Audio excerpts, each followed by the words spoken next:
Hi, my name is Raquel. In order to buy or sell, you have to have the money of the beast on your mind or in your hand. It's one of the words they don't translate correctly in the Bible. They've lied to us. They had a real big controversy about even allowing somebody to translate this Bible, but they still have some words that aren't translated correctly.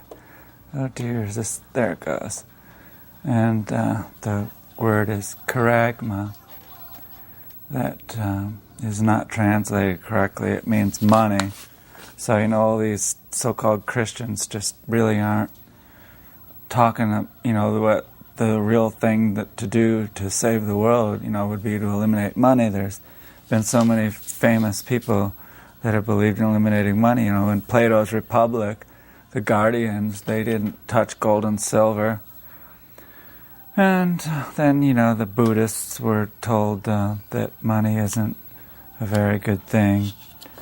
So, Jesus said you can't serve God or money, and the word mammon is, it's really an Aramaic word, but since they wrote the New Testament in Greek, that's what it looks like in Greek letters. But then the Pharisees who loved money heard all this and scoffed. It's a different word, which you can see is phulaguron, and it means to be fond of silver. But the whole context you can see of Luke 16:9, 13 and 14. Muammar Gaddafi believed in eliminating money, and Friedrich Engels. And if you go to my website, you can find much more about the gospel of eliminating money. My website hasn't been doing too good lately. For other reason, it has dropped from, it used to have a better PR, and that went down a long time ago, and now the total numbers are dropping. I just don't know, if you paste a link to your website and somebody reports it, somebody at Facebook, if you were to post it on Facebook, somebody reports it, it might, they might send a message to some place like WebSense, which is a censoring outfit for, if you work for Pima County or maybe even the city of Tucson, you're not allowed to log into certain websites. And for a long time, the assessor was not allowed to log into my website. I posted things up there in regards to my business, and I wanted him to look at them. And he said he didn't have access to my website, so I Googled around, my website is censored or something like that, and came across WebSense, which is a program these big companies paid so that the slaves that work for them can't log into Facebook or eBay or Stormfront or any kind of chat room or anything. So I logged into WebSense to see if they censored my website, and they said my website was like a hate site because of somebody probably reported me for my Holocaust denial stuff, which I wrote a long time ago, in 1985, and so that's when I discovered it. I think I was at the University of Illinois, and I just happened to be passing through, and I was at the mall or someplace where I heard this well-dressed young man. Well, he was older than me at the time, and he said that he was a professor at in Fond du Lac, Wisconsin, I think, at one of the University of Wisconsin satellites or something. But he was a history professor, but he's also a Christian, and he said that people were taunting him and saying, "Oh yeah, you're a Holocaust denier. You don't believe that millions of people were exterminated," and things like that. And so at that time, I was aware of the Kennedy assassination, and I was aware of what they did to Rudolf Hess, that he was really, when he allegedly flew to Britain and crashed, they had a fake Rudolf Hess in that airplane that parachuted out into Scotland, and they kept him in Spandau jail for a very long time. Oh boy, it's so hot in here. I don't know if I'm going to be able to finish this show. So anyway, really, I've been having problems with these panic attacks, and so I have to take these Ativan pills and it's caused my blood pressure to be real high.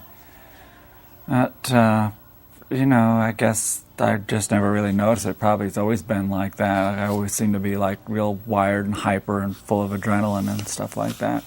Because like this world is like so on the edge. It's like so close to just collapsing, and civilization could just be destroyed so easily. Because there's so many, like they just had in the newspaper about the amount of carbon dioxide in the air. And this was on the front page of the New York Times. They have a chart in here that shows how it's just like really zoomed up. And in the most recent, there's 400,000 years way back there. And it goes up and down, ice ages and things like that. Chicago would be under a couple miles of ice and stuff like that. But there's where we are, way up there. And they're saying we're supposed to have like really bad weather this weekend. It's May 17th. And they said there's going to be really bad weather. They had that really bad hurricane in, what's the name of that place in Texas? They make those derringers there, those snake killer derringers that the tornado went through and just like leveled those people. And they had huge like hail and stuff that fell there. And the weather's really changed. It just like fluctuates so much. My friend in D.C. says, like the other day, it was just above freezing there. He actually said it was freezing, but I didn't believe him. I checked in the paper, but a lot of times the paper doesn't tell the truth. Even about the weather, it seems like, when I'm on vacation, my friend always tells me it's really hot here, and I check the New York Times and I say, oh no, it's not that hot there. It says it's only 102.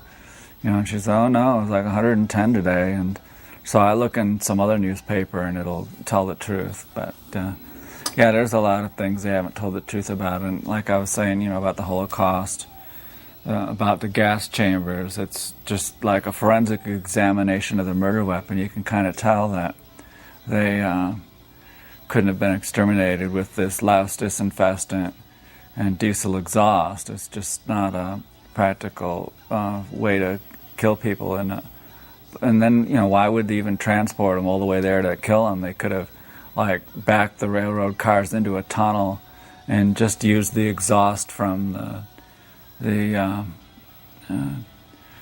locomotives, the coal-fired locomotives back in those days. Diesel exhaust doesn't have that much carbon monoxide in it, and that's why they use those engines in like mine shafts and things like that, because it burns more efficiently and doesn't pollute as much. So we've got this problem, like I was saying, the front page of New York Times, and there's just so many things that are happening all at once that just kind of makes me feel pretty hopeless, unless we get a bunch of famous people to get together and maybe tell the truth about like the recent history and how the CIA killed JFK and this 9/11 fraud. In order to steal the oil, they've got to steal the oil to keep the boat afloat. I don't know, they show the same thing again here, but there's the Keeling curve. This guy started measuring the amount of carbon dioxide in the air above Hawaii back in like the 50s. In the late 50s, it says. Real cool guy, David Keeling. And you can see this, like it goes straight up because of the amount of time here. You got 400,000 years over here. And just recently, but you can see like from 1960 all the way till 2010, it's risen from like, just above 300 to almost 400 because of the burning of the fossil fuels. All that coal and oil is just like dead trees and that were covered up by glaciers or whatever, mudslides and things that caused, or the oceans rising, would diminish these forests and then things like that would turn these trees into oil. So, there's so many like people out there that don't tell the whole truth. They tell lies and things. Some of the stuff they say is true, but then a lot of it isn't. And so, like, you have to be very careful about the conspiracies you choose to believe in. You can't believe everything you read. And there's, especially on Facebook, a lot of the stuff they say about Muslims isn't true, but I mean, enough of the stuff that is true is enough right there. I mean, like almost all the religions. Well, I'd say all the religions basically are either like full of superstitions, or they're not really adhering to the principles. Like Jesus Christ was a radical, a revolutionary, and that guy St. Paul came in and screwed things up and made it into a phony religion. Like, if you confess with your mouth that Jesus is risen from the dead, it's not going to save you. You can believe whatever you want, but like when it hits the fan, then maybe these Mormons that have kept a year's supply of food, and they basically live in areas where they have farmed for a very long time, like in the Salt Lake Valley there. But there's still a lot of people that live there, like that don't farm. So they've they're like, I believe the plutocrats, that they have like their jets and their yachts to escape to when things get really bad. And so they also have their meetings. They can't expect them to just, they know that things can't go on like this. I mean, like the world population, this is what I've always been showing you here, that like the world population is kind of like that CO2 thing. It's just like the hockey stick, it's gone skyrocketing. Back in 1776, there was less than 1 billion people in the world, It was like back then was when we started to kind of like wake up, And I just kind of noticed that like every generation thinks that like the previous one was better, It seems, and Plato had a theory like that. A lot of people have, that things are decaying and it's becoming decadent, and the first generation, isn't as good as the, one before it, and things like that. But, I think that, like, if, like I was saying, if enough smart people got together and realized, that we could build things, like, on a modest scale and not have to be like cancerous growth with capitalism is, we could build standard parts for cars and make them interchangeable so that things wouldn't be easy to fix. And cars aren't really good to get around in. It's nice if you're going to camp out in the middle of nowhere or something to have a car, but like I used to ride the freight trains around with a backpack, but I can't do that anymore. I'm way too old. I've been at this for a long time. I just kind of getting over, one of my best friends committed, we don't know if he committed suicide, he might not have. He just got really drunk and fell over on the railroad tracks and got run over by a train. So, either he wasn't thinking very much or he was thinking about his girlfriend, and that's a leading cause of, there's been a lot more suicides. I didn't bring the papers with me, but there's been a lot more cases of suicide lately in the Army and in the general population, especially in people my age. It's not turned out the way I thought it would, and a lot of people thought it would. And when we were young, we had so much hope for the future, and we thought things could really change. And then I became aware of this Kennedy assassination. That was the first thing that I really became aware of. Or maybe it was, I was starting to research about the, quote, famous people who believe in eliminating money. And I think I learned first about Pol Pot. Like Noam Chomsky wrote a really good book about Cambodia called After the Cataclysm, and he shows you that this stuff about Pol Pot is a bunch of propaganda. Pol Pot was actually one of the first people to actually eliminate money in the whole country. And I heard that like Eastern Germany tried to do that. It didn't work out too well. I've got a book on it, but I never could read it. It's kind of academic. It's kind of an academic book, and I kind of quit reading after a while. I read the newspaper. That's about it. I've studied my conspiracies and reached to the conclusion, that 9/11 was a fraud to get us involved in these wars, and the USS Liberty was a false flag to try to get us involved in war with Nasser in Egypt. So there's been, a lot of, the World War II was a conspiracy because, Adolf Hitler was against the international bankers, and he traded finished goods for like raw materials, and he avoided the debt system, the having to have gold and all these other things. He avoided that, and he provided like National Socialism, and the German workers were doing really good. His intentions were to like go into Poland, and there were like 3 million Jews living in Poland. A lot of them lived there, and they were considered, the natives didn't like them, and they came over from like Khazaria. They just invaded and started.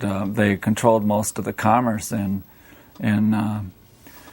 Poland there. So, Hitler was going to try to change, live there, colonize Poland, and I think that if Hitler would have won World War II, they never would have allowed all those Muslims into Europe, which really is going to screw things up. I mean, of all the religions, I think that the Islamic one has to be like the dumbest. I mean, to bow down 5 times a day to Mecca.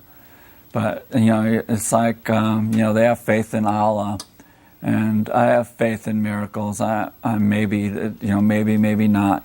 I've just kind of been at this all my life, and the only way I can see things happening, it would be for a bunch of famous people, like Bill Gates and some of the people maybe that were even responsible for it would come out and tell the truth about, the Kennedy assassination and 9/11 and the reasons why they did it, to secure the oil for us.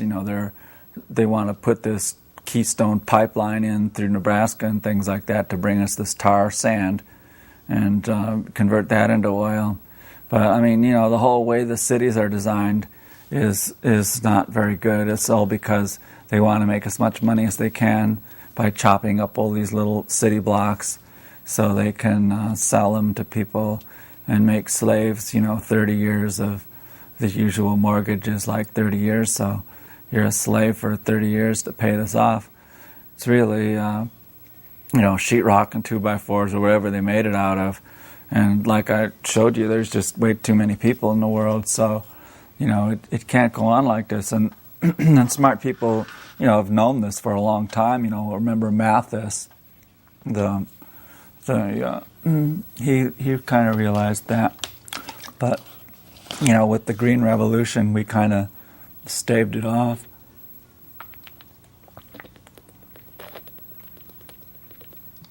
Oh boy, I had to take a drink. It's a really nice night out. It hasn't gotten too hot yet in Tucson, and but we've been lucky. And I just, I know over the weekend it's going to be bad weather in like the Midwest. So it's just more related to this global warming, that is like, because of industrialization. And Karl Marx and Muammar Gaddafi both believed, and so did Bertrand Russell, the famous mathematician. They all believed that, like when there's an abundance, there's no reason to have to divvy and hoard things. Things can be just like given away because there's an abundance. And, like we feed almost all the corn and to the cows and pigs so that people can eat meat. And eating meat isn't a very healthy thing. And it's kind of funny, and I used to do my shows. I used to like take acid and take ecstasy, and then afterwards I'd go out and party. But lately, like, I've been basically living on tranquilizers because it's just like I'm just like so anxious. It's just like the way the world is. It's just like, I mean, there's so many other people like myself that are on antidepressants, and I mean, it's like a natural reaction to be depressed about the way things are, and the way it's affected a lot of your friends. Like I said, one of my friends, a real good friend, he used to always help me if I ever needed help around the house. I'd pay him, of course, but he, I saw him just like a few days before he committed suicide, and part of my problem was I didn't let him talk. I was kind of like blabbing, like I am now. But I've only got like 25 minutes and like 4 minutes left, so I'm used to blabbing like this, but hardly anybody ever listens. But here's a nice picture of the way things used to be. I always think that it used to be a lot better, but then again, unless you had money, I mean, who could have stayed there back in the 1900s unless they had money, And look at the wonderful view. It's like, we could, if they're just, if we educated people about how to live, but it just seems like such a hard thing to do. It's just like there's just, so many ignorant people out there that abuse their children, and, I never had any children, basically because I realized it was just too much of a responsibility. I mean, if I can't even hardly take care of myself, how could I take care of somebody else? I can't even hardly take care of a cat, And so, you don't have any kids to carry on or curse you for bringing them into this world. It's like I thought, if I had a choice today, to have kids or not, I certainly never would. It's like when you get older, you get wiser. And I had one woman, like in the parking lot at Fry's, tell me, "Oh, you're so lucky you don't have any kids," and because she had like 2 screaming brats that weren't behaving very well alongside her. So, it's like Michelle Obama. I saw her on TV today, and she looked pretty good. And she was talking about the blacks, and she was saying that it's okay to like apparently blacks will taunt the bookish ones and say, quit being white, quit trying to be white, because, white kids carry books around, but black kids don't. Black kids carry guns, and that's why Chicago is so bad, and that's why they had those 17 people killed in New Orleans, and it hasn't been discussed on the news, or they weren't killed, they were shot at and injured, and I'm not sure how many died. I don't know if any died or not, but I mean, it's like, people got to wake up to, the race differences and the religious differences, and like, we've got to evolve. If we can't evolve, then we're going to become extinct. And like, we just can't go on living like this. It's not the way we were meant to live. If we were rational and mature and evolve, we would eliminate money, which is like the cause of the slavery, and that way they can, half the people that are employed are working at unnecessary jobs. You've got the bankers, bookkeepers, accountants, salesmen, sales clerks, and all these people are just like pushing this phony money paper around. Well, anyway, it's a wonderful night out. My name is Raquel. In order to buy or sell, you have to have the money of the beast on your mind or in your hand. And that's my website down there in the corner, 666ismoney.com. And you can find out more about the conspiracies and find my Facebook page. And maybe we could influence some famous people to start talking about eliminating money. If I won the lottery, we've got to win the lottery. Maybe it'll be $666. They're having a lottery drawing tomorrow. And if I won the lottery, I could run ads in the paper about abolishing money and things like that. Anyway, God bless, peace and love. Bye.